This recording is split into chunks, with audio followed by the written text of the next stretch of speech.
Hey everyone, welcome to Tales from the Pros, and this is Michael Giorgio, your host and co-founder of Imagine Ovation. So I have a very, very special guest with me here today. He's born and raised in Goldsboro, North Carolina. He is a super flyweight professional boxer with a record of 15 1-1, 11 knockouts, 6 titles, and 2 international titles. I feel like I'm calling a fight. He is also voted twice for 2018 Prospect of the Year and has recently signed with highly respected promotional group known as Zanfer Promotions, who is run by highly respected Fernando Beltran. He has defeated all odds against him by joining the boxing game at age 23 and easily beating well-known boxing contenders around the world. Please welcome Mr. Stop Running, Dewayne Beamon. Thank appreciate you. it, man. Thanks for being here. Man, it's already love. Already love in the You building. feeling it, I'm feeling it, man. I'm feeling the energy. I'm feeling good. Cool, man. So I know there's some things to kind of kick off, so I want to let you kick off a few things man. here So before we start. Before we even start the interview, Yeah. I wanted to address one thing that people was writing to me a lot. A lot of people was writing to me, and the main question people was answering was, why did I fight? Why did I fight that last fight? Being sick and being under the weather, not feeling good. Why did I do it? Even famous fighters would text me that. A couple Hall of Fame refs hit me up and asked me like, why did I do it? Even though they said I still feel like you won the fight. Yeah. You know, why did you do it?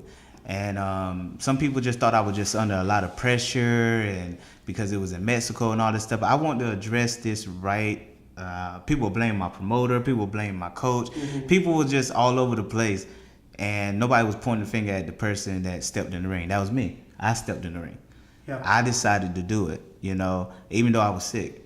And the reason why I did it is, if you know Dewayne Beamon, you know my only fear in life is living with regret. I don't fear death.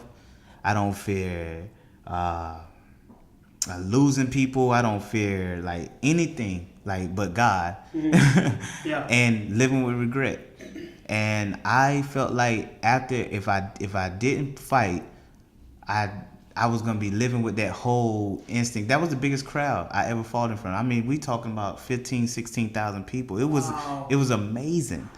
And I heard and I felt every 16,000 of people when I walked and they booed me. I felt everything. I was like, whoa, that's what it feels like to get booed, That was a real boo, And so I just didn't want to live with the idea because right now I'd be sitting somewhere thinking, man, I could have beat that guy. But knowing that, and that's the reason why. I don't want nobody blaming nobody, because a lot of people trying to blame my team and my coach and why I got sick. And the reason I got sick, it was just a bad patch of food, whatever they gave us. Because I just think another fighter got sick too. And even my a spokesperson for me, Saul Rios, that was with me, he got sick. Yeah. We all had to get shots in our booty that night. I mean, we all had to get penicillin shots. I had to get IVs. I had to get something a little more worse because I had the biggest portion. Yeah. I had a steak. And they said the steak. You like to eat, man. And I like to eat, So I ate a big old steak, and the steak won't done right. It won't done. Yeah. Whatever. Maybe it was bad meat. Maybe the steak was just old. I don't know. You're also in Mexico. And I was in Mexico. Yeah. And I remember having a lemonade with it, and then maybe it was the lemonade. So something had me over there slumped. Like I was slumped. So I just wanted to address that before we even get into the interview. Y'all know I'm always gonna keep it real. I'm always gonna be straight up with everybody, and that's why I just want people to know that it was my decision, and I'm gonna live with it. I think that's perfect, man. I think that this goes into like my first question as well. I mean, I've known you for over 4 years now. We box in the same gyms in Raleigh. And from knowing you, man, and just not even just you personally, but even your social media, you never give up. You persevere. You're not afraid of nobody. It doesn't matter what the record is. It doesn't matter who they are or how big they are. It doesn't matter, man. You're not afraid.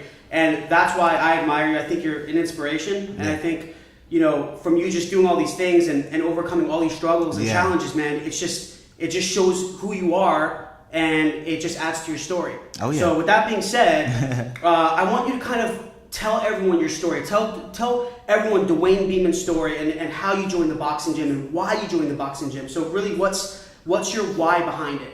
Okay. What's your why behind it? Well, I always wanted to be a boxer, and I was driven not by money. I was driven by a lot of things. I was driven to be like the baddest guy. You know, I want my name brought up in barbershops. I want my name brought up in when they talk about like, yo, but if you had to fight Dewayne, what would you do? You know what I'm saying? Sort of like that Mike Tyson feel, you know, like I always wanted to do that. And my parents weren't with that. And they weren't with no boxing. Like, it's no boxing in North Carolina. They weren't with that. Yeah. And even right now, they say ain't no boxing in North Carolina with me not being here. Oh, we'll talk about that in a little bit. But yeah. I mean, you really introduced, anyways, go ahead. Yeah. We get that. But, so it was no boxing here, and that's what all I wanted to do. But once I got to college in Southern Virginia, I was sneaking off to a gym, and the man would open the gym for me, and I had my laptop with me, and I would study off the laptop, and I was listen to coaches to explain jabs, and listen to coaches, and I was just practicing it. And then next thing you know, the guy because I always look physically in shape and look physically right. So one day I came during the day and the guy was like, yo, just jump in the ring. I jumped in the ring with a 20-2 pro. He was 20-2. And I held it down. Like I held it down, man. I was hitting him a lot, and he won't hold him back. Like he was like, all right, this dude kind of embarrassing me a little bit. Like I want to take him out. He couldn't take me out. He couldn't take me out. And he was like, hey, I want to bring him back. How many amateur fights he got? And then the guy was like, that was his first time sparring. Wow. So that's 23. Yeah. 22, 23. The guy said, the guy said, the 20-2 guy was like, hey, look, man, he gonna be something. If that's his first time sparring, like, ain't no way. How he looked at, you're lying. Like, they didn't even believe, like, anybody that was in the gym did not believe that was my first time sparring. So that's when I knew, I said, man, I might got something. I might can be something. And that guy hit me a lot. And I knew, and he couldn't even rock me. Like, I was, and that's when I was like, yo, I might got a chin, too. I might could take some blows, but I don't want to take them, but I was like, yo, I might. But you like the adrenaline. From talking to you before, you like the adrenaline. I do. Like I was like, do you ever care getting hit? You're like, man, I kind of like it. Like, yeah. All right, man, this guy's made for boxing, man. Yeah. and that was the whole deal about the last fight, man. I was fighting, but I was just like, I don't want him to hit me. You know what I'm saying? Because I was thinking about it like, I don't know if I can take it right now. Like, I'm so weak. I'm so sick. Yeah. I don't want him to touch me. But in earlier fights, you see me, man. I walk right up on him like, ha, ha, ha. You know, like smiling. And I couldn't smile that fight, though. I used every energy just to fight. And I couldn't smile. I couldn't joke. I couldn't be myself. And that's, you know, it is what it is. But you best believe my next fight, I'm coming out like Dewayne Beamon, smiling and joking. And what did I say to you on Facebook a few days ago? I said, I feel bad for the next Oh, few yeah. man. Oh, yeah, You're like, man. hell yeah. Hell yeah. And that's what I said. Like, hell yeah, dog. You already know. Like, I just got off the phone. Shout out to Coach Joe Vargas. Joe Vargas, what's up? I love you. My head coach, I just got off the phone with him before I did the talk show, before I got here. And I told him, I said, hey, man, I need one favor from you. And he said, what's that? I said, my next fight, I need you to just give me the first round. Don't say nothing. Just give me the first round. Take my robe off and don't say nothing. Just let me go out there. Let me just do what I want. I want to get back something from that last fight. Yeah. Let me just go out there and just do my thing. And I'm telling you, whoever I fight, dog, it's gonna be. I'm gonna go balls out, like just going at him.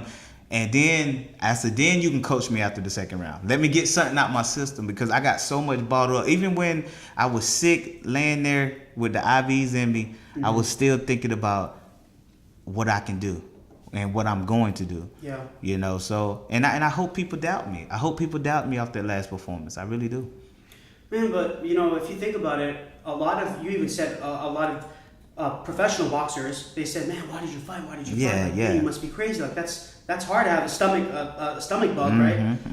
Or a stomach food poisoning. And I think, like I said, man, I think that even says a lot about your character. Yeah, the doctors didn't even believe that I did fight. Like, of course, the ring doctor I had to see right after the fight, he was upset with my team. He was just like, you should never been in the ring, you know. And then, like, when I had to go see a personal doctor because I felt like my condition was getting worse, that doctor didn't even believe I fought. Didn't even believe it at all. Didn't believe it at all, you know. And then I had to, you know, while I was sitting there, I showed him like, nah, this happened Saturday. He was like, dude, he said, people, what you have, how much you contaminated. He said your pH balance is off too. And I was like, dude, I thought that was only women. Like, I didn't know men can have a pH balance. Like, I said, what are we talking about? Your acidity levels off. Yeah. Like, what are we doing now? Yeah. Like, what are you, like, whatever you putting in me, am I about to grow? Did he give you like a shot of like apple cider vinegar? I don't know what he gave me. Because hey, that calms your stomach down, man. Yo, apple cider vinegar. Yeah. But see, food poisoning is not just your stomach, though. You know, it's not just your stomach. Yeah, it's everything, dog. I felt like somebody hit me in the back with a sledgehammer. When I was walking to the ring, it felt like somebody was hitting me in the back with a sledgehammer. And I was walking, and I wanted to tell, Saul was with me, and he shout out to Saul with Zanfer Promotions. He was rubbing my neck, but I wanted to like push him, like, yo, man, that don't hurt. Like, don't rub my neck, man. Right now, I don't want to feel nothing, you know. Yeah, he was like massaging the massager, you know what I mean? So it's like when I was in there getting the IV, like, everything just hurt, like, and that's why, you know, well-known boxers and guys would hit me up like, why you do it? And people that have experienced food poisoning, they'll tell me like, I don't know how you do it. Like, how do you do it? They just give me all the credit in the world. Like, I can't believe it. Like, you even did it. And I took some body shots and some low blows, and I still coming, you know. Man, I think, you know, I know that you're gonna be, you know, you're gonna have a world title soon. I believe it. I strongly do. And we'll talk about HBO in a little bit, but. Like I said, I think all these different challenges and struggles, they add on to your story, and this is just like another stepping stone to get into that point, man. And so, kind of jumping back, let's rewind a little bit. Okay. So rewinding. So I know you had a boxing promotional company in North Carolina. Yeah. Stop Running Promotions. Talk about your struggle right there. Yep, exactly. Yep. So when you were boxing in North Carolina, you were fighting, and you were a businessman. Yeah. So last year, you made huge career changes and a huge switch. Yes. So tell me what happened before you made that transition to head to the West Coast. What happened here? So we was doing good as a promotion team. We was probably in the beginning, we was just, you know, didn't have nobody, no partners involved, and we was just kind of making ends meet on the shows at first. Then we had a big show. And that put some extra money in my pocket and put some extra funds and things. But then I started thinking like, man, maybe I should take on partners and get people involved. And the biggest struggle that I had with Stop Running Promotion is finding good people to help. Like, it's okay to invest money, but if you invest $5,000 in my company or something, but then you want 3 VIP tables which cost $1,000, how much do you really invest? You get what I'm saying? Yeah, I know what you're saying. Or you invest more than that, but then you say, hey, let's have a partnership. I put this amount in, but I'm gonna bring this amount to it. But you don't bring this amount, but you still wait for a return. See, I had bad partners. I started dealing with bad partners. That's when I knew it was about time to get out. Yeah. Because if you getting money or receiving and you having people here that's supposedly your team, they're not really your team. They just trying to get back. And then I started noticing, I was like, man, I'm making people money around me. They're not investing in the long run. Yeah. And I'm like, I'm making people quick money, but what am I getting? You're not bringing not a single ticket sale. I mean, these people that was like trying to be partnered with me won't bring in a single ticket sale, but chipping at the door. You know, chipping that thing. So I was like, you know what? I'm out. I said, I'm getting up out of here.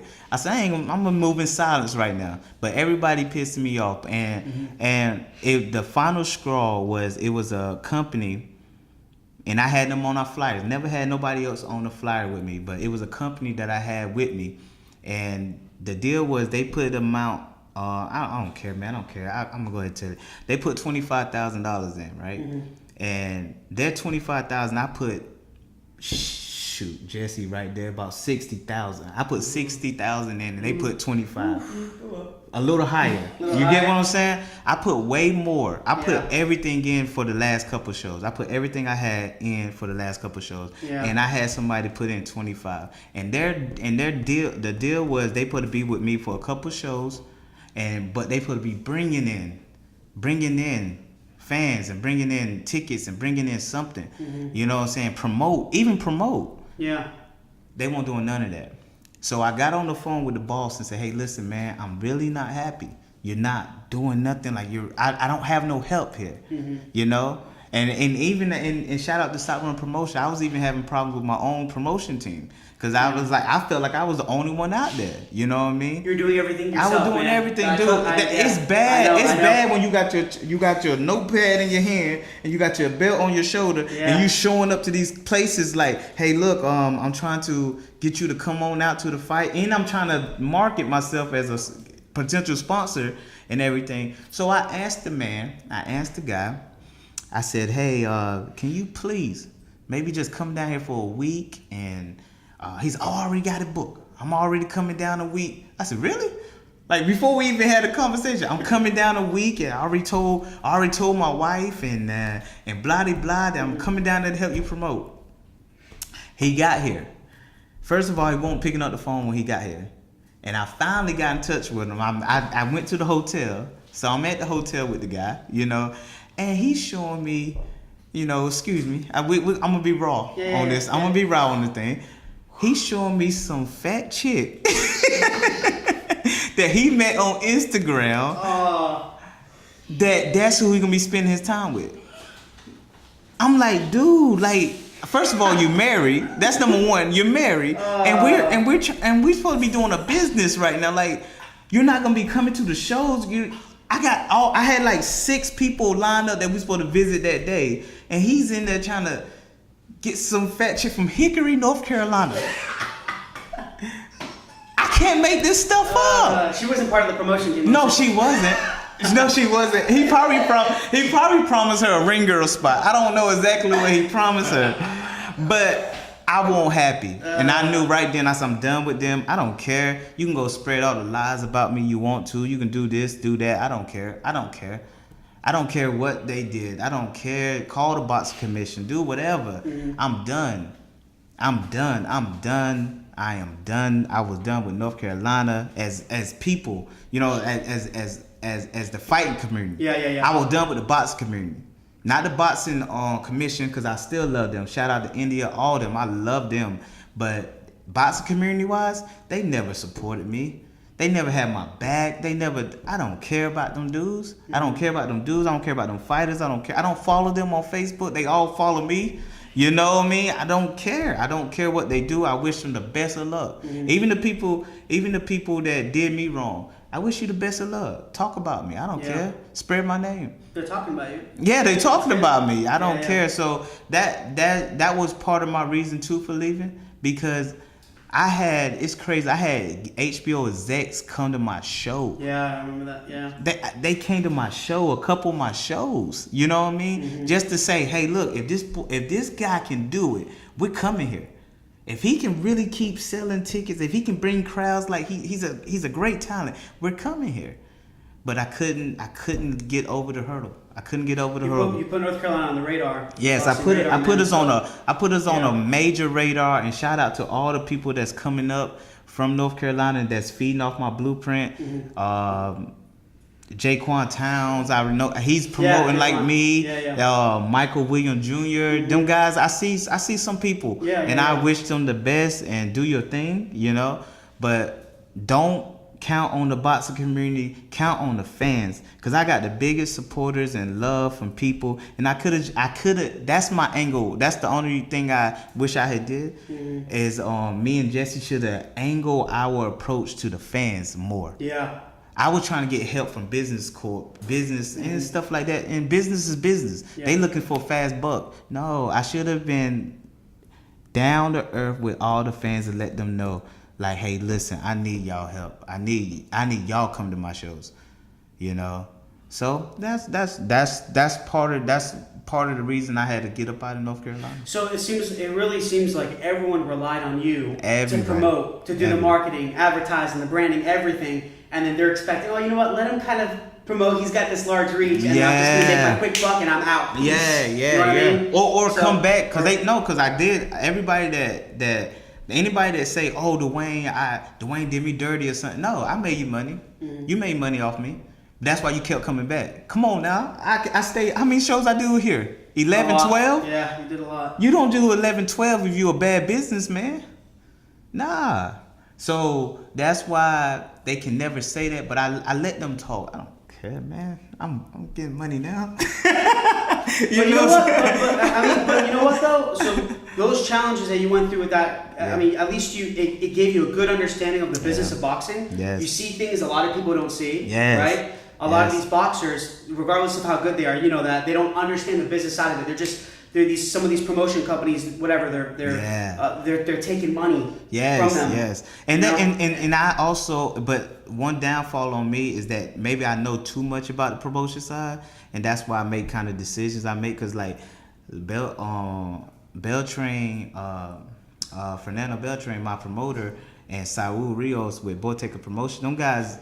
They know I understand that stuff, and that's what they love about me too, because like I'm understanding. I know what it takes to promote. I understand what it takes to hear to that, bringing fighters in, doing all sorts of stuff. I understand all that stuff. They also know you're smart with business. Yeah, you see what I'm saying? Yes. So they can't. You'll know if something's wrong with the books. You're gonna know if something's up. Wrong. If something don't add up, then I know. You know, little things. So it's and even with being coach.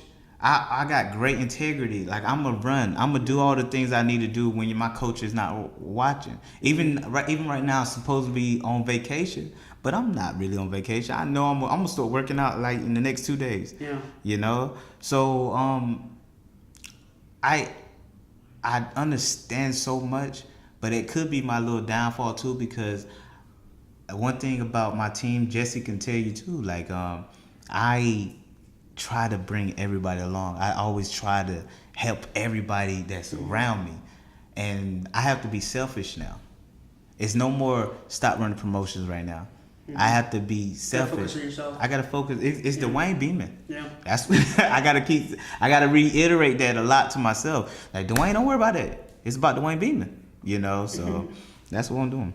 So I see, I always join your Facebook Lives, and I love them. Yeah. And some of them were really funny. You know what I mean? We chat in the Facebook Lives, and some of them, we had some good laughs. Yeah. But with North Carolina and just boxers in general, how do you perceive the North Carolina boxing scene from the rest of the states? And you can I know you have a big spiel on this. Oh man, I'm gonna try to sum this up real quick. Okay. North Carolina boxing. Oh man, okay. So when I came in the scene, I knew it needed change. All right, and what I did was defend the fighter. Even right now, I defend the fighters. Like my last thing that I jumped up there and talked about North Carolina, but I was talking about the cheesy belts that these promoters are giving fighters, because they're trying to copy this image of Dewayne Beamon, because I fought for belts. So right now they trying to do that. But they'll never pay homage. They'll never say, "Oh, Dewayne did this first. This is how we should do it." Or they'll never contact me and say, "Hey, Dewayne, how did this work out for you to do belts, and how did you know what I mean?" Yeah. Like that. Or pick my brain to get some knowledge. Like people gotta understand. I had a situation even with the IBO with the belts. My Intercontinental belt, they sold me a bad belt. Like. That's boxing business. That's something that I didn't know happens. They sold me a belt that was damaged. Damaged belt. And then expect me to pay a sanctioning fee on that. You get what I'm saying? So I said, IBO? Like I'm not with it. You get what I'm saying? Mm-hmm. So that's something that I could tell another promoter, watch what you buying, watch what you purchasing, watch what your sanctioning bodies are paying for, watch behind the scenes, because you may get screwed in the end. So instead of getting knowledge like that, these people try to go or to do their own thing, and then try to say, oh, we doing it like this without giving any kind of acknowledgement that I started it for you. Right. So North Carolina boxing, I say, is the Wild Wild West right now with no law. Like, you know what I'm saying? And I mean, it's so wild. North Carolina boxing is so wild right now. It's not even, in the Wild Wild West they had, Django Unchained or something like that. They had bounty hunters. It ain't even no bounty hunters right now. You know what I mean? It ain't even no bounty hunters kind of controlling what's going on, and it be really putting the boxing commission in bad situations. You know what I mean? But and it's just a bunch of people trying to get a quick dollar. But you can't get a quick dollar off a product that's not moving like that. North Carolina's not moving like that. Mm-hmm. In boxing, in the boxing community, it's not moving like that. So why are you trying, unless you're trying to understand that let's give them something good to come, but you can't be greedy in this game, and everybody out here is trying to be greedy, and that's the problem. It's like there's like a big lack of momentum. It's a lack of momentum. It's no more momentum. And then I just seen this fat heavyweight, he over here running around trying to stop running TV. Like he trying to do Dewayne Beamon stop running TVs without the whole camera system. You know what I'm saying? Mm-hmm. You can't speak like me if you didn't do nothing. You haven't beat nobody with a good record. Like these guys are speaking like they doing something they're not doing. Like it's like they're trying to do all these things without paying their dues. Yeah, without paying their dues. Yeah. And that's why I said back to the Wild Wild West. Yeah. How you gonna rob a bank if you can't even rob a convenience store? You know what I'm saying? Like you get what I'm saying? You don't have no game plan. Like these guys are just out there with no game plan. The coaches too. Like the coaches. There was a coach from Durham. He sent me a message. And literally, this man said in his message, I want to congratulate you. Not for losing the fight, but I want to congratulate you because they said for getting screwed over there in Mexico. I want to congratulate you for that. Cool. I was like, all right, well, that means you just a hater. You want me to lose. That's cool. You want me to lose? All right. I mean, everybody entitled to their opinion. You remember the guy that jumped on my Facebook Live? He just, whatever was wrong with him. But, all right, cool. You just wanted me to lose. Thank you. All right. But then the guy sent you direct messages or something? Yeah, he sent me a direct message saying this. But then you go and say this in the same message. I told everybody. So that means everybody is talking about Dewayne Beamon. You get what I'm saying? Yeah. So you making me look more popular. Now you saying, I told everybody that you're not invincible. So right there, so you telling everybody I'm not invincible. So right now you already comparing me to an invincible being. That makes me feel so good. You get what I'm saying? Thank you, bro. You were making me feel so good. Like I told everybody you're not invincible. That your time was coming. You know what I'm saying? Like, how you write a message like that to a man, a grown man right there, and you're older than me. You know what I'm saying? How you write a message like that. So, but that tells me right there that shows you're doing something right, though. Oh, my God. It shows me where I'm at in North Carolina boxing. I am at the top pedestal. That means it's no one even near me in my state. This is my state. There's no one near me in boxing. Yeah. Nowhere near me in boxing. And I can clearly say that with all the utmost respect to everybody. That's not one of those, oh, Dewayne need to stay humble. No, Dewayne need to be real. I'm being real. There's no one near me. I know you hate that question. So, hey, you need to stay humble. I hate when people say that. Stay humble, stay humble. Stay humble, Dewayne. You know what I'm saying? Like you come keep on. Your humility. Yeah, like how am I not? Like, dude, do you want somebody that's fake being humble? Like, or do you want somebody just being genuine who they are? Yeah. And you have to understand, you got to see who he is. Like, humble is getting up when I don't want to train and training. Humble is giving God all the glory for everything I have accomplished. Long as God know I'm humble 100%. To him. Long as God know I'm humble to him, I don't care what y'all think. You're not here to please everybody. I'm not here to please. Because you know what? A lot of them, they don't care about you. They don't. So why are you going to waste your time and effort? They don't. You see what I'm saying? They don't care about me. You know? So like why would I care about? But that's why I say to the fans, I love the fans. I love the people that's not part of boxing. Who's supporting you? Who's supporting me? Yeah. You see when I write something, you see all the comments. Yeah. Everybody jumps up there and say, "Hey, yo, Wayne, don't worry." But see, that's the reason too. And let's talk about. I want to talk about another thing. Yeah. People always talk about lessons learned. Everybody, shout out to everybody that wrote that to me. They said, Dewayne, you didn't take a L. This is like a lesson learned. You learned something. But y'all don't really know what I really learned. Mm-hmm. I went against God's will. That's why the decision didn't go my way. I went against God's will. Something that I always do before I fight is I pray. Mm-hmm. I didn't pray before this fight. Mm-hmm. I usually call my dad and get a prayer from him. I usually call my brother and get a prayer from him. Or I call both of them. But I knew my dad got power over me. And I knew if I called my dad was going to make me not fight. I know my dad. Mm-hmm. I knew it. And I avoided him. I avoided everybody. I wouldn't talk to nobody because I was like, man, if I talk to my sister, she going to tell me not to fight and she going to be right and I shouldn't. You know, I went in there for the wrong reasons. I was thinking about how much I was going to get. I was thinking about money. I was thinking about the crowd. And my dad told me two things. My dad told me when I was growing up, before boxing, he told me, do not make a decision for money and do not make a decision for pride and glory. And why you think I stepped in the ring? I stepped in the ring for those two things. Yeah. And that's not what I am about. That's not what I'm about. That's not what I'm about. So that was my lesson learned. My God. Mm-hmm. Now I don't want to use the word humble. My God sit there and spank me. My God reached down here, pulled my little pants down, and gave me a little spanking on the butt. But at least now you know.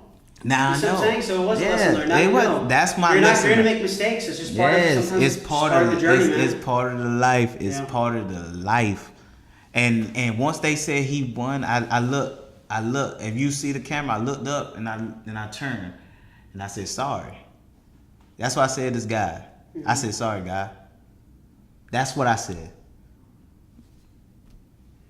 So now that you have, Dewayne, now that you have all this experience, you've been boxing for over 10, 15 years. You've been, you understand. I ain't hit 15. Oh, I only been boxing. I want to say 7 years. Really? You said.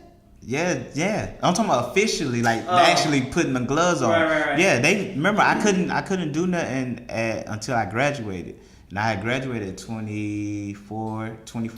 Okay. So I couldn't do nothing until then. Then I could box, you know what I'm saying? 7, 8 years. Yeah.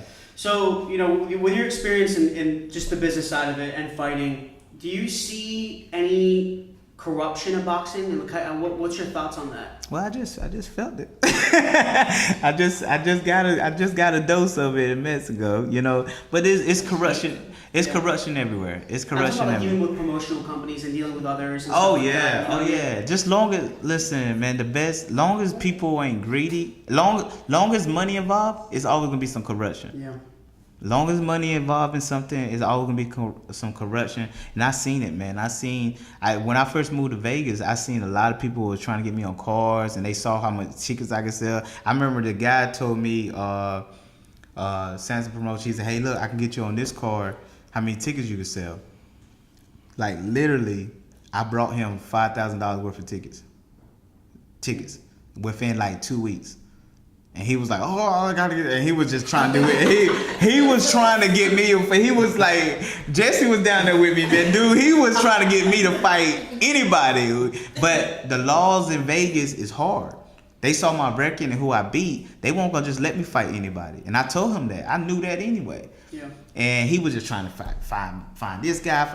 Then they brought a guy from Africa, with a good record, and then the African fighter failed the test. He failed his medical test. So that's why that fight fell out. But that was a blessing, because I probably would have been going with that promotion team, and they weren't the best choice for me. I've been fighting maybe once or twice a year, and that's the offers that I got from Mayweather's and the bigger other promotion groups.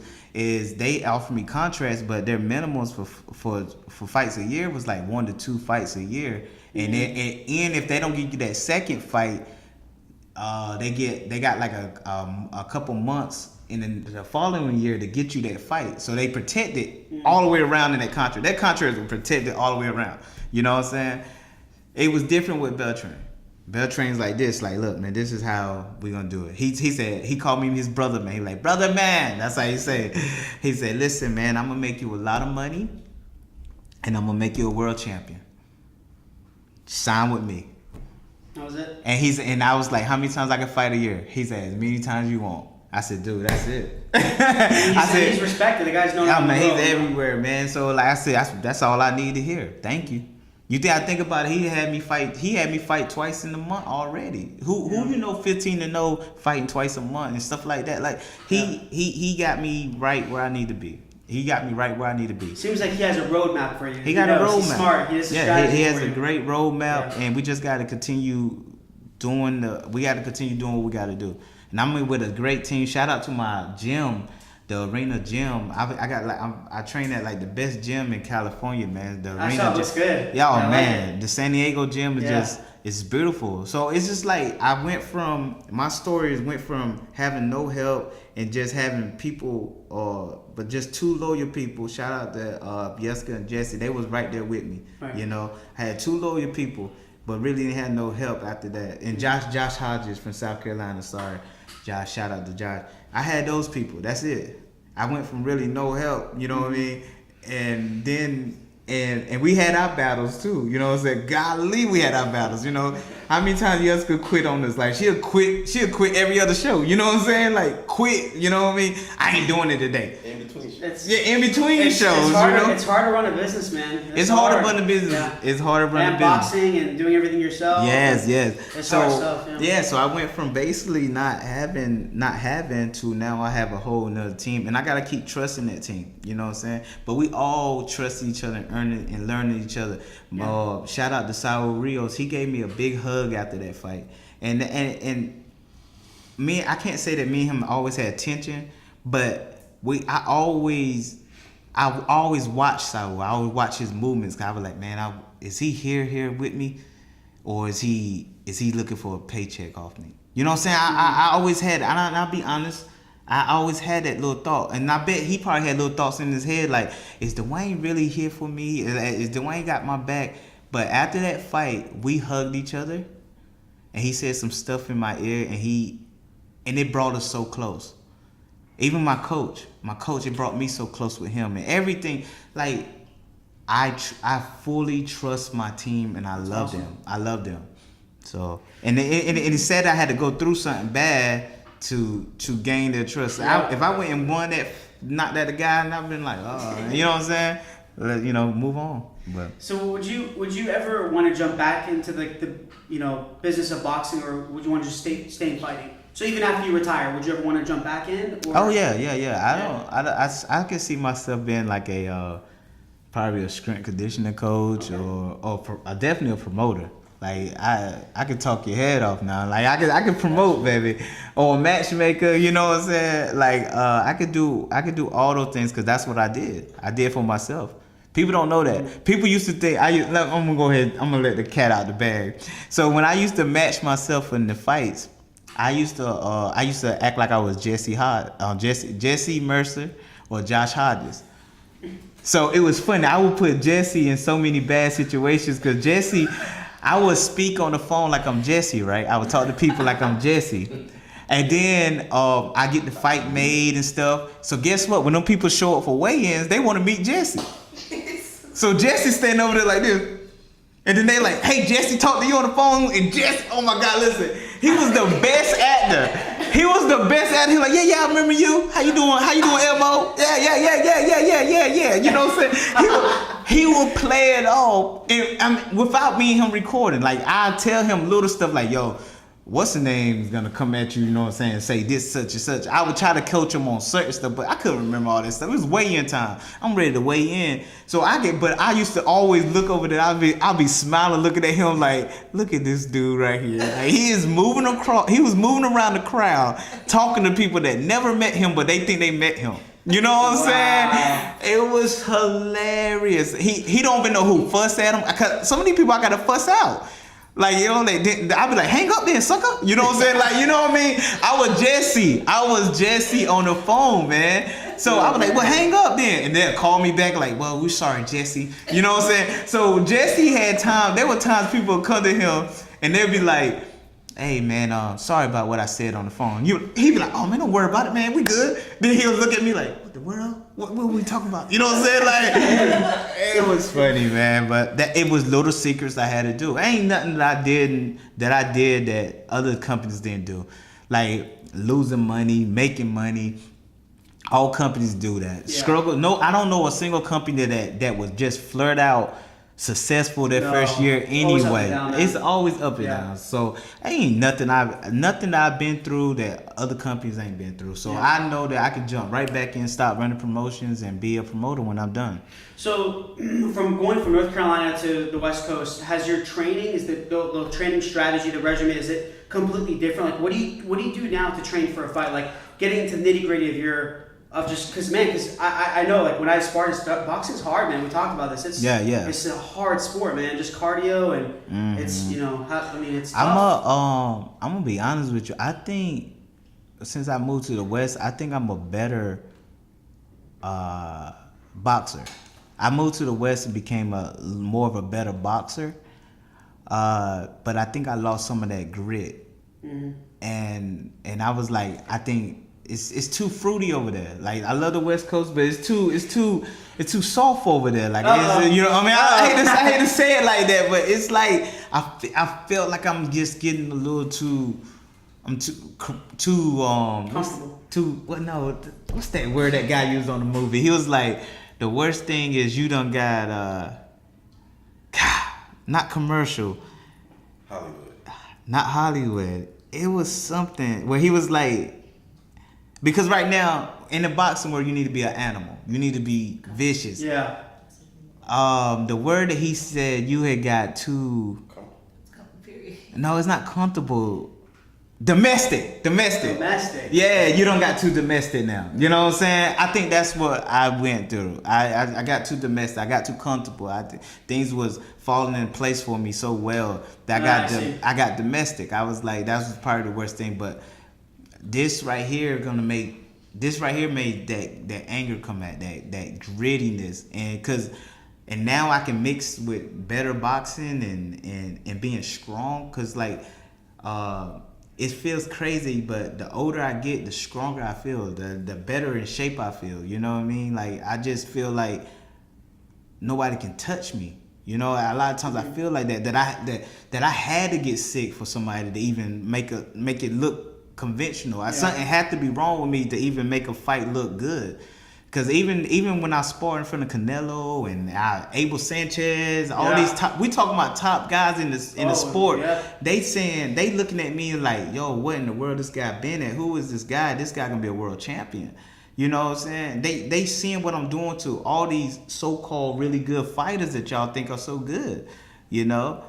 But I just got to make sure I do like it. Like this hidden gem. Yeah. But I got to make sure I start doing that in the ring. So that means I got to start taking care of myself. I got to make sure that I'm eating the right stuff now. I got to watch myself a little more closely. Are you doing like 2-a-days or is it? Oh yeah. What would be the hardest type of training for you? I know you run a lot. I mean, you're probably doing some not crazy lifting, right? You want to be lean. Yeah. The mountain. The what? Me and the mountain. Me and this mountain, man. Me and this mountain be fighting, man. We really be going at it. Like I literally some days I beat this mountain. Some days the mountain beat me. You know. So the hardest thing is the elevation. Did you go to the Big Bear? Yeah. When I was in Big Bear, wow. Now Big Bear didn't affect me. Like I don't know. Everybody was talking about the elevation before I got there. Maybe that's what psyched things out. Elevation training. Yeah, elevation training, but the 2-a-days, because I train in Mexico a lot. Like I train in Mexico a lot because they got guys my size for sparring. You know, I got to get more comfortable. I always beat up big guys, but over there is so many guys my size or a little smaller, and I realized in my head I was like, oh shoot, it's a little more difficult to fight a smaller guy. I have noticed that. Or even my guy. You thought you knocked out that 6 foot Yeah. Was that North Carolina? Yeah, that was North Carolina. Yeah, so like I noticed, like, you know what? I do 10 times better with guys bigger than me. And so I was like, okay, that's why I started training in Mexico. I got to start I got to get that experience going against smaller guys because all the champions are my size or smaller. And the Mexican fighters, they have a lot of grit, man. They don't give up. They don't give up. I mean, dude, I beat up a guy. He was preparing for a fight. We were sparring. I beat this guy up so bad, man. And I felt like, dude, why they still got this guy sparring? But I beat the brakes. I was just beating him up. And then when we came out the ring, find out the guy was like 18-0, and he just was like, he took his headgear. I was like, well, hey, you know, that was whatever. You know what I'm saying? Like he was just like whatever, you know, like, hey man, he was just like, I got beat up. Like, oh well. Can you come again tomorrow? You know what I'm saying? Like, he got humbled? Yeah, but no, it wasn't. Yeah. But I don't even think he enjoyed it. He enjoyed it. I mean, busted nose, mouth bleeding, and I even think I bruised his eye some, and he's talking about coming tomorrow. And I was like, dude, you got a fight coming up. Like, that's not American. That's not American. So I got to get on that level because guess what? The champion's going to be like that. Right. They're going to be gritty like that. And I can't have that in my heart saying, oh, I'm beating up this guy. I can't feel. No, man, no more of that. So you training like some of these guys. I know you're friends with Sean Porter. Like, so is his training a lot different than yours? I mean, that guy he's world champion too. Yeah, man. Dude, Sean Porter couldn't. Shout out to Sean Porter, but Sean Porter couldn't even keep up with me, dog. Like, nah, man. I was nah, man. Yeah. Even these top level guys y'all see, my training was harder than theirs. I train myself harder than them, and they know it. They know it. If I train along them and they see me go these rounds. Even Canelo was like, oh man, like this dude is legit. He's fighting a featherweight, and we actually had to pull the featherweight out the ring and keep him. Yeah, we got to keep him in there and pull the featherweight out the ring. So people see what I'm doing, and they already know that this is I'm at that monster level. But I gotta continue taking care of myself to make sure it shows in the ring. Cause I could do all that I could do that all in practice. I could do that all in sparring and stuff and practice and all that stuff. But I gotta show them that in the ring. I gotta show it in the ring. Yeah. So let's look to the future. Yes. Future. All right. Enough of the past. So what's Dewayne's plan for HBO? I know we talked about HBO a little bit. Yeah. I know that's kind of like I know you're gonna get there. So what's the plan? What is it gonna take for you to get there? Oh, just trusting the process. Trusting the process with Fernando, Zanfer Promotions. They already guaranteed me to be up there, and I've seen some things that I can sign to get the ball rolling. But I just gotta trust the process and let them go. Is it like you have to win in order to get there, or is it? No, see with that, it's not about winning and losing. Well, of course I'm gonna win my fights, but it's not about winning and losing. It's about being the right team and being the right opportunity. So I just gotta trust the process and let them do it. But also in the same sense, see the plan is. People think there's a reason why I'm fighting in Mexico. Like, I don't know whatever reason they think I'm fighting in Mexico, but the idea is to build up that Hispanic or the how they like to be called the Hispanic. You know what I'm saying? So let's build up that Hispanic or culture, man. Like that fan base. I have to build it up. A lot of people they know who you are now. Yes, man, I do. I be in Rosarito, Tijuana. People come up to me and be like, Beamon, let me get a picture. And I'm like, yeah, no doubt, dog. You know what I'm saying? Like, it's cool. You know what I mean? So, like, and I stand out like a sore thumb. Like, if you really at that gym. When I went in that arena, though, I was the only black man there, and it was like, I stand out. Everybody wanted to take a picture with me. Everybody wanted to, even with the decision, everybody was rushing to me. So they understand that, and these people travel. The Hispanic culture, man, they love boxing, and they would travel. They would travel to see you fight. So that's why when we go fight on HBO, we want people yelling. When they yell out Mexico or something, they saying it for me too. Right. Cause I'm like one of them. If I keep coming to their hometowns and I come to their hometowns fight their top guys, I don't be trying to fight their bums. I be coming to the this guy, he lives around the corner. Oh, he got a good record. That's who y'all love. Alright, I fight him. You know what I mean? Like, I'm not coming here trying to, and that's what happened with that last fight. You know what I'm saying? They were pushing a narrative that I was trying to fight less opposition, but the top guys wouldn't fight me. They pulled out the fights with me. You know what I'm saying? They didn't want to fight me.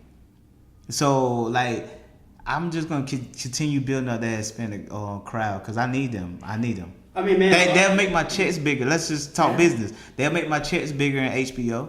If HBO bring me in and they see that I can sell to the Hispanic side and the Americans, they gonna be like, yo, let's give him a bigger check. Instead of 175, let's give him 300K or let's give him 400K. Let's give him the bigger checks because he's a big draw. And that's what it's about. That's why I'm fighting down there. People be coming up with all these stupid stuff. Because a lot of them they don't know. They just think about, they isolate the sport, right? They don't think about the business behind it. For you, I know what you're doing because you're expanding your reach. You're going to get fans around the world. And then what's going to happen is when HBO comes to you, they're going to say, man, this guy has reach all over North America. We're going to get a return on that very, very quickly. Yes, we're going to get a return on it quick. Even HBO is looking for a return. like everybody's looking for a freaking return. You get what I'm saying? And that's why I'm saying, like, so why hate me for leaving whatever situation that I was in, because I was trying to get a return. I'm not getting a return from the people around me. Right. They're not returning nothing. They're not helping me with nothing. I'm out. So the same thing I know with the further I get, these people are going to be looking for a return. You think Beltran doing all of this just for no return? He's a businessman. Of course he's a businessman. Yeah. He looking for a return. How can we promote Dewayne so big that we're going to get our money in some off of him and still be taking care of him too? Mm-hmm. You know? Like he said, me and him talking, we want my kids set for life. We want things set for life for me before when I leave the sport. So, you know, that's the plan. So what's the future for Dewayne Beamon? I know you got your shoes, you got retail, you got your little brand, you got your shirts. Yeah, baby. Shirt? Dewayne Beamon. You know what I'm saying? You got. I should ask you to bring you one, man. I should have. I'm so sorry, man. My bad. That's right. But yeah. So what's the future aside from just combining, the business side of it and I know the whole HBO thing. So what's the plans? The plan is to return to North Carolina. Okay. See, people don't know that. Like I do need to return to North Carolina. This is my home. This is where I was inspired to do what I'm doing now. But I have to return with something more than what I left with. A lot more than what I left with. I want to return with a couple of world titles. I still feel like North Carolina owe me. I'm sorry.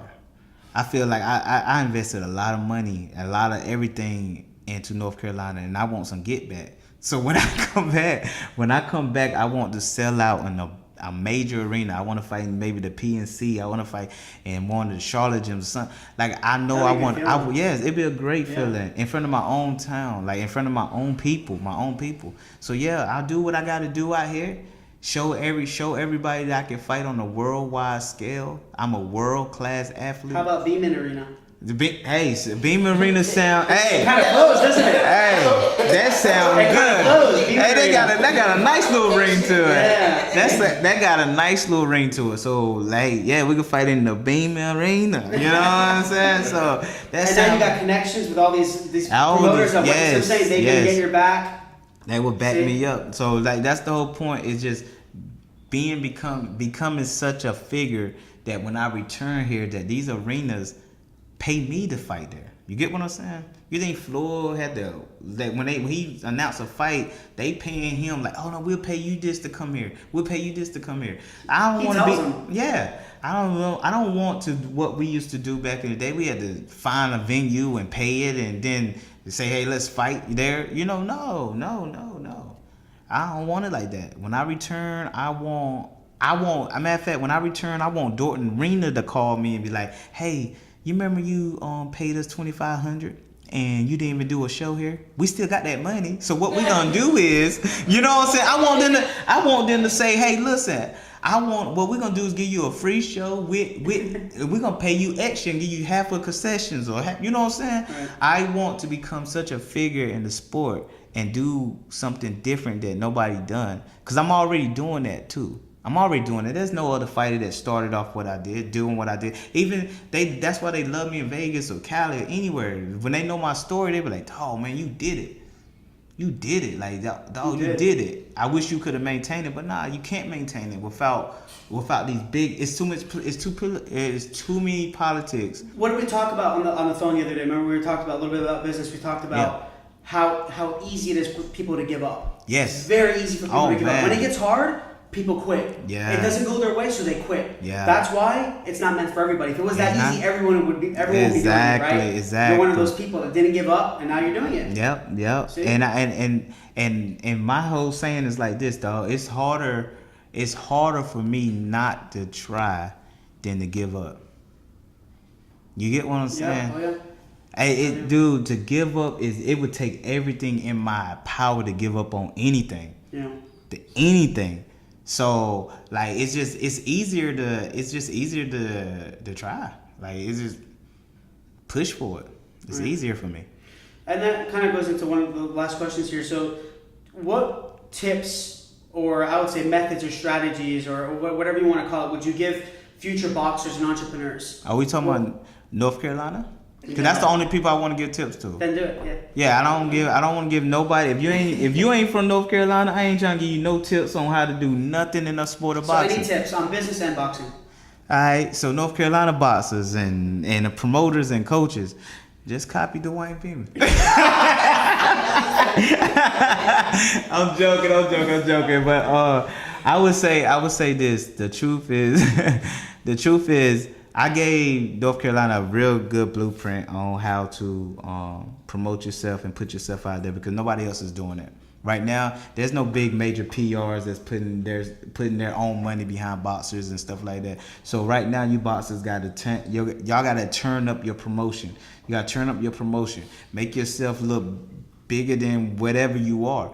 You know what I'm saying? Turn up the promotion, but also be in the gym. And understand that nobody's gonna take you seriously unless you fight some quality opponents. Yeah. You got to fight somebody good, eventually. You know what I'm saying? So why not try to fight that person on your hometown? That's what my whole deal was. You know, That's my tip to you. Like try to keep the hometown advantage.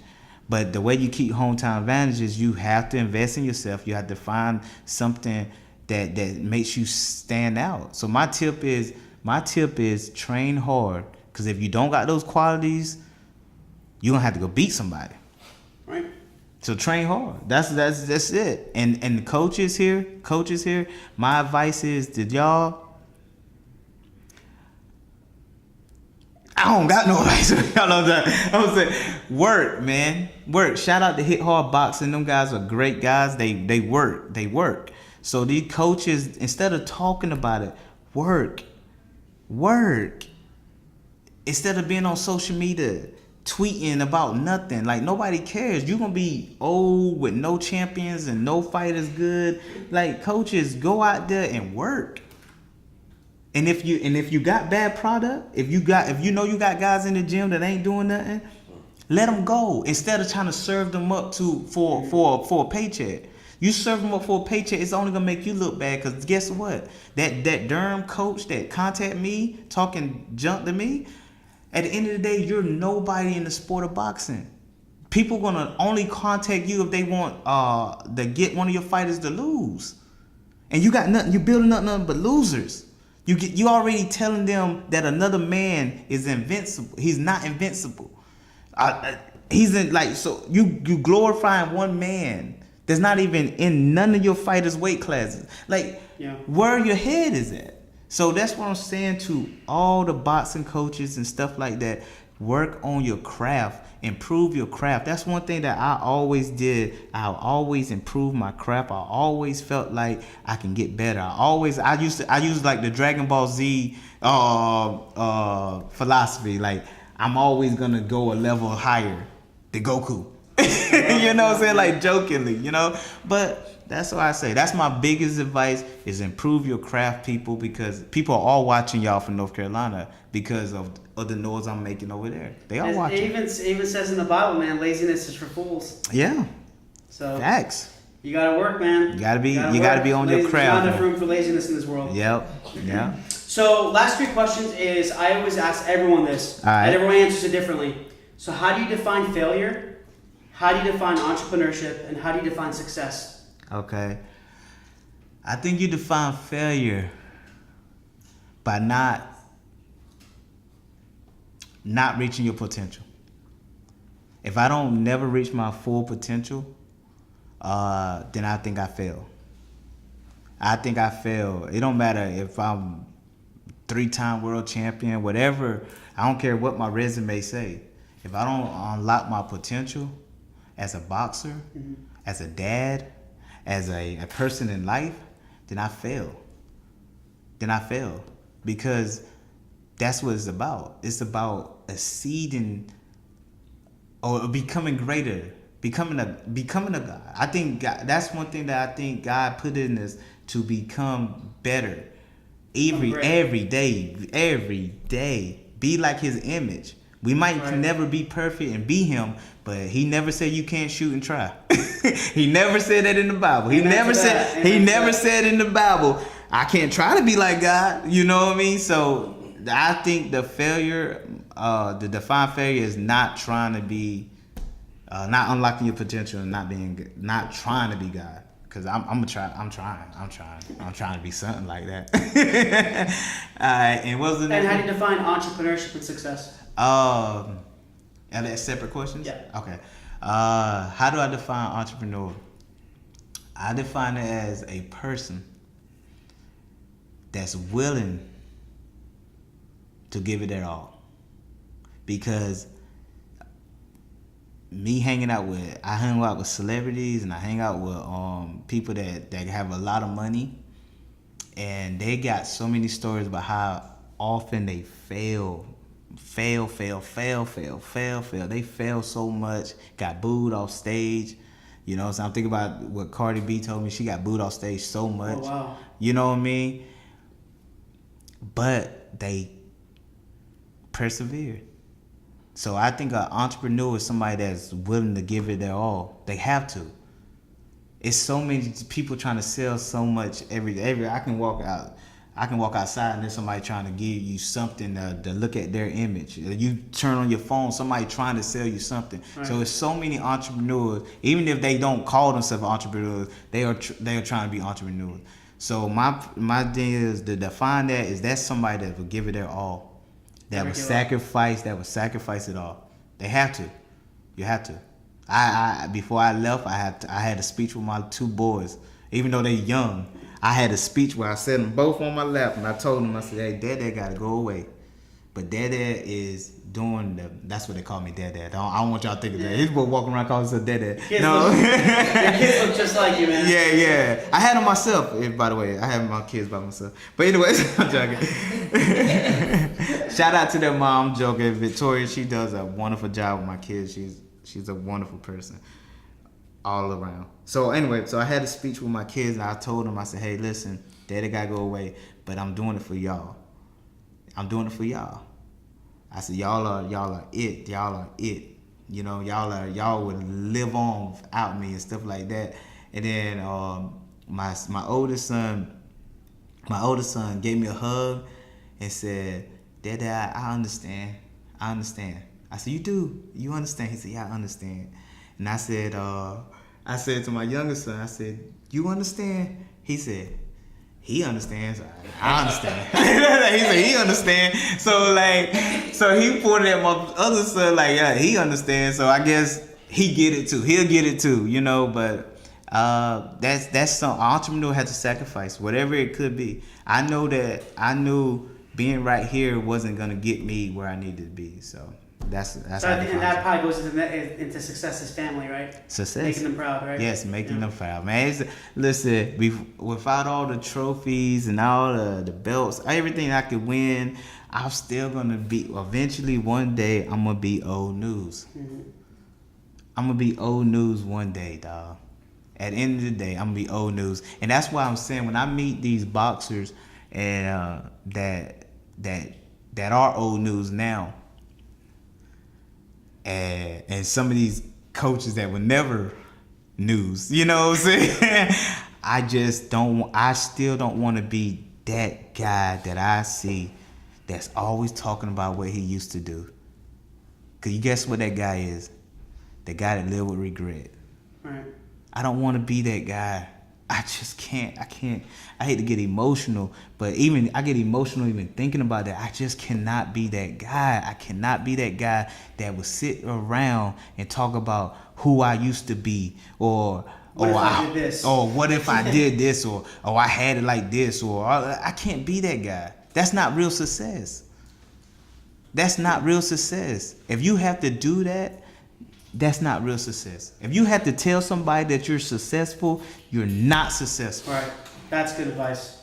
That's my closing. How we close this thing? So that's why you're going to build a legacy. I'm gonna build a legacy. Yeah. I'm gonna build a legacy, and people can always say, I wanted to be in places with my kids, and they say, yo, you know me, your dad was this, your dad was that, and then I'll be like, oh, thank you, sir. Picture and keep it moving. I don't want to be that guy sitting there like, yeah, I did, huh? Gotta hear myself talk. You know what I'm saying? No, man, I don't want to be that guy. I just don't want to be that guy. And I think it goes back to just the way you treat people, right? And being honest and being loyal. Yes. All these things play a role in your legacy. It's not just about what you did. But loyal to the people that's loyal to you. Right. Respect is earned. It's not given. Just because a guy been in the boxing for a long period of time, or he been in any career for a long period of time, that don't make him demand your respect. You can give him respect, but respect is earned. Yeah. Respect is earned. And even in your line of work, anything like anybody you meet, understand, like, you can shake their hand as a man, but they got to treat you right. Right. Oh yeah. I don't care what their credentials say. They got to treat you right, or you gonna treat them. You should treat them like they should be treated. There you go, man. That's perfect. So, Dewayne, where can everyone find you, man? Oh man, you can follow my Instagram, Bane_Beamon, and we got to get that Bane back in me, yo. And you know how Bane was. I got to be that dart guy again. I got to get back on my dart stuff. So BANE Bane_Beamon, Beamon, and of course my Facebook is always popping. Come to my Facebook, be entertained. My Facebook is it's entertaining. Like that's what my Facebook is all about, entertainment. And then that's the only two things I got. Instagram. What website did you? Oh, the website's about to get up because we just trying to get all our merchandise done. Nice. Before we go with the website, because I don't want people trying to order stuff that's cool. Not there. So I'm sure you'll put a shout out on Facebook when it's ready. Oh man, you already know. It'll throw right on Facebook. Cool, man. Well, no, this was perfect, man. Dewayne, I appreciate you coming here, man, from Goldsboro, and you're back in North Carolina for a little bit, man. And I know you're not. I know it's not a vacation, but it is what it is, man. But thanks again. Really appreciate it, man. And I appreciate it. Honor. And everybody that was watching, you know what I'm saying? Hopefully we can you'll get this footage to me and we can put it out there again. Yep. And thanks for having me, Giorgio, man. You've always been a big supporter. Let me give Giorgio a shout out. Put the camera on, Joe. Do that. he always been such a supporter, and he always kept it real with me. You know what I mean? Even if something go bad, like, he'll keep it real with me. He'll tell me like, hey, yo, you gotta watch yourself. You gotta do this. I remember that little situation with Derm, and I remember him hitting me up saying, hey, look, man, you'll watch yourself, man. These guys don't care about you. Mm-hmm. So, don't put yourself in situations. So, I want to say thank you, Giorgio. Yeah, man. Thank you for having me, man. And when I come to NC, I don't really tell nobody I'm in NC, and I had to do this for you, man. No, I appreciate it, bro. It's an honor. Thanks, man. Thank you. It's a blessing. Thank you. Cool. Well, thanks again, everyone, for listening. And this is Michael Giorgio, your host on Tales from the Pros. And until next time, thanks, guys. All right. Hey, guys. Thanks a lot for watching Tales from the Pros. Please subscribe to our YouTube page and also follow our social media. There are links somewhere around here. But we really appreciate it, guys. Thanks for all the support. And I'm going to be giving you awesome content continuously. And we look forward to seeing you soon.